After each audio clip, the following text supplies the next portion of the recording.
Wynn hops through key moments in time and space to visit parts of his life, ending at the pivotal moment where he's given a second chance to change everything.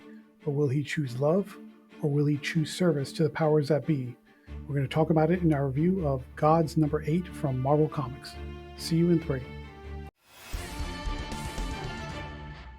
Welcome back to Comical Opinions. This is our review of God's number 8 from Marvel Comics. Before we get started, let's recap briefly what happened in issue number 7.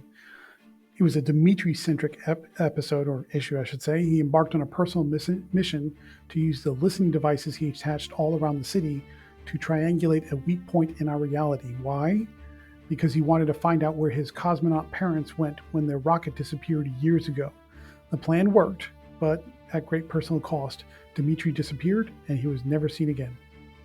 Or maybe not. That brings us to God's number 8. Now hang on to your hats because it jumps around a lot. We catch up with Wynn, Mia, Doctor Strange, and Aiko 100 years from now, where they're witnessing a surrendering ceremony with a war ending between two factions of cosmic gods. The heroes discuss the state of their relationships, catching up a little bit on old times, so to speak. And everyone seems really concerned about Wynn because apparently somehow, or for some reason that's not explained, at least in the beginning, he had disappeared and was gone for 80 years. Not disappeared exactly, but they knew he was gone for unspecified reasons. He goes over to check on Aiko just to see how she's doing because the former married couple just haven't caught up in a while. And she confesses that she still loves him, he still loves her, and that given the chance to do it all over again, kind of harkening back to what happened in the first issue, she said she probably would have chosen their marriage instead of choosing to go with the natural order of things as one of their centivars. The next day, Wynn and Aiko go on a little trip. They find out where Dimitri disappeared to in that alternate universe using Dimitri's PDA, which has been sitting and gathering data for 80 to 100 years or so. They find where his cosmonaut parents' ship was displaced in an alternate reality, but Dimitri and his father are both dead. However, Wynn uses the opportunity to take off that little star-shaped doohickey doodad that is supposed to be a device that is powered by Oblivion power that was used by one of the In-Betweeners' terrorist sleeper cell individuals to wipe out all of reality. And now he takes it out of dead Dimitri's pocket and takes it with him. A little bit later after that, still about 100 years in the future, Wynn pays a visit to an Ames science research facility, and they have a particle collider on site. He uses the combination of Dimitri's all-knowing, has a knowledge of all existence and reality PDA, plugs it into their collider device, and he inputs the power of the Oblivion bomb, or whatever you want to call it, the little thing that looks like a jack, and he opens up a portal through the collider device, and the portal apparently allows him to jump through time and space to visit different points in reality. And he decides to go back to the moment when he was a small boy, however many centuries ago, visiting, kind of basically burning his parents because they were dead and he was burning their bodies. And he called out to the spirits of the universe, or magic, or whatever you want to call it, effectively the personification of the powers that be, and that was the moment when he came into the service of magic. And he decides to pay a visit to, let's call her the mother of magic, who is the representation of the powers that be, just to say hi and to catch up and to find out what's going on, and just to kind of ask some questions about whether or not he lived a good life and whether or not he served her well. But in the course of that conversation, she sends him off because the collider science is unstable, and now he's getting ripped through time and bouncing back and forth into different periods within his history.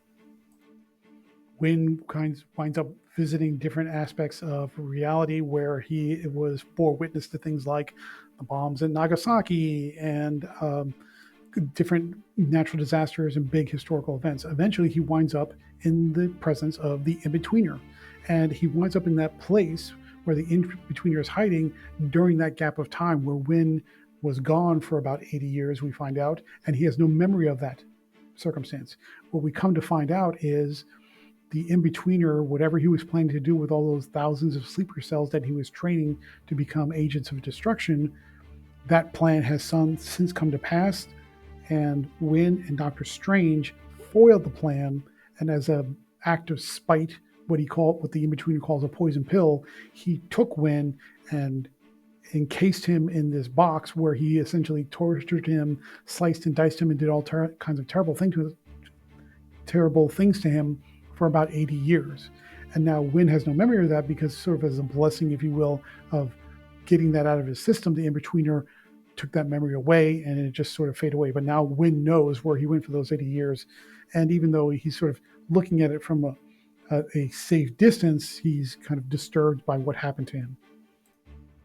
Win goes through a few more jumps where he visits the past and the future, and eventually he winds up coming to the second, probably most important spot in his entire life, the day that he married Aiko. And he remembers that day because he has been told through the powers that be, the mother of magic, and also just his learnings from the course of how his life went, that was the moment where things could have turned out differently. And now he knows that if he's given a chance, he could tell his younger self, don't do it, don't marry her, things will be different and probably happier for everyone involved if you don't do it. And so he decides not to because he knows he loves Aiko and he wants that happiness for him, his younger self. But as he's sitting in the pews watching his own marriage take place, the powers that be, represented as this sort of mother of magic, appears to him and says, you've served me well, you've served me for so long, I'm going to do something nice for you. Here is a ring, and the ring has the power to change this moment. And if you so choose, you can undo the marriage and set your life on a better track, both for you, for Aiko, and for everyone involved. And that's where we end the issue. No resolution. It just stops right there. Now, wait a minute. You might say to yourself, wait, hold on. What do you mean it ends right there? Well, what was the in-betweener trying to do? How did Win stop him? Where was the fight? Where was that conflict? What was this point of setting up this entire world, these different circumstances with Dimitri and the in-betweener and the powers that be and the natural order thing? What was the point of building all that up if you never actually told the story? All you did was sort of come back to where you were. These are all good questions, my friend. I appreciate you asking those questions because these are very smart questions. But I am sorry to say there are no answers. In effect, this miniseries is best described as a sandbox for Hickman to play with ideas and concepts and introduce them, but not actually go anywhere with them. In the kind of the truer sense of the word, and it's not meant as an insult necessarily, but it is what it is. This is a vanity project. This is Hickman taking ideas, putting them in the book, not necessarily connecting them together other than that they occupy the same world with the same cast of characters, and just exploring and playing with those ideas a little bit. But if you want a cohesive beginning, middle, and end story, nada. You get nothing. This is just prompts, if you will. So let's talk about the good and the bad. What do we like about G.O.D.S. number 8? It's probably fair to say that Jonathan Hickman has the most creative, imaginative, strongest sense of world building of anybody at Marvel right now. Win's montage skips through time and space that lands him in different moments. You could see each one of those moments spinning off into a complete story. You find yourself saying, ooh, what's going to happen there? Ooh, what happened there? I want to know what happened over here. I want to know what happened over there. You see that there are little seeds that have been planted for all kinds of, for at least, I would say, half a dozen stories at least to spawn out of this one issue that are interesting or intriguing concepts at the very least. So when it comes to world building, Hickman's great. And he knows how to kind of give you an idea that you can imagine spawning off into something else. He's a good seed planter, if you will. So what's not particularly good, or what didn't we like about G.O.D.S. number 8? Showing readers small bits of everything, and I say that in air quotes without actually saying anything, just is an unsatisfactory reading experience. You come away from this very unsatisfied. At least I did. Probably you will as well. For example, Hickman established this reality-ending threat involving the in-betweener. He's training up all these sleeper cell terrorists to destroy reality. We saw a little bit of hint of that, I think, in issue 3 or so. But we never see the plan. We don't know what was executed. We don't know how far it got. We don't know how Doctor Strange and Winn foiled it, and how it is that they were both sort of trapped in this, where Strange gets a different consequence for his involvement, but how Winn was taken in, why nobody did anything about it. We never see any of that. That story was started, but it's never finished. We see what happens in the aftermath many, many, many years later, and it's talked about just sort of in light conversation. But that's it. So, what was the point of doing all that, other than to kind of plant ideas and maybe introduce concepts that you never take anywhere? That's what Hickman is giving you. Now, that's not to say you can't do a comic that has hints and teases and does other things. There's some good and bad to that. It's good in that um, you get the idea that you could set these up as one-offs, one-shots, maybe backup stories, introduced as part of a larger story to kind of give you the fodder that can be pulled forward into other stories within this greater cosmic event. But it's terrible in that you're not actually getting a story. You're getting bits and pieces, which for this cover price, especially the first issue, which was like almost $10, that's ridiculous.